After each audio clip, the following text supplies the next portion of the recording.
એક વર્ગ એકના અધિકારી નિવૃત્ત થયા છે અને ખાતાકીય તપાસ એમની ચાલુ છે, તો 300 રજાનું રોકડમાં રૂપાંતર આપી શકાય? સર, આ એવો પ્રશ્ન છે કે મેક્સિમમ કદાચ કર્મચારીઓ અવારનવાર પૂછતા હોય છે, તો હું ડેફિનેટલી એવું કહીશ કે સર, આ પ્રશ્ન સરકારની અંતર્ગત ઘણા બધા એવા કર્મચારીઓનો આ એક પ્રશ્ન છે. મિત્રો, જો કોઈ કર્મચારી નિવૃત્ત થાય છે અને એની સામે કોઈ ડિપાર્ટમેન્ટલ ઇન્ક્વાયરી ચાલુ છે અથવા એ સસ્પેન્શન પર છે અથવા એની સામે કોઈ ક્રિમિનલ કેસ ચાલી રહ્યો છે, તો આપણા ગુજરાત મુલકી સેવા રજા નિયમોના નિયમ 64માં જે રજાનું રોકડમાં રૂપાંતર આપવાની જોગવાઈ છે,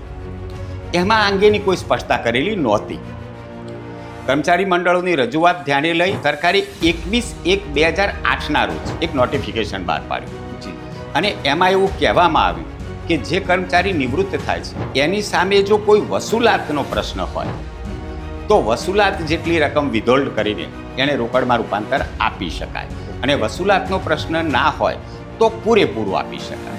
અને જેટલું રૂપાંતર આપવાનું છે એના કરતાં ઓછી રકમ વસૂલ કરવાની છે તો પાર્શિયલી પણ રૂપાંતર આપી શકાય છે.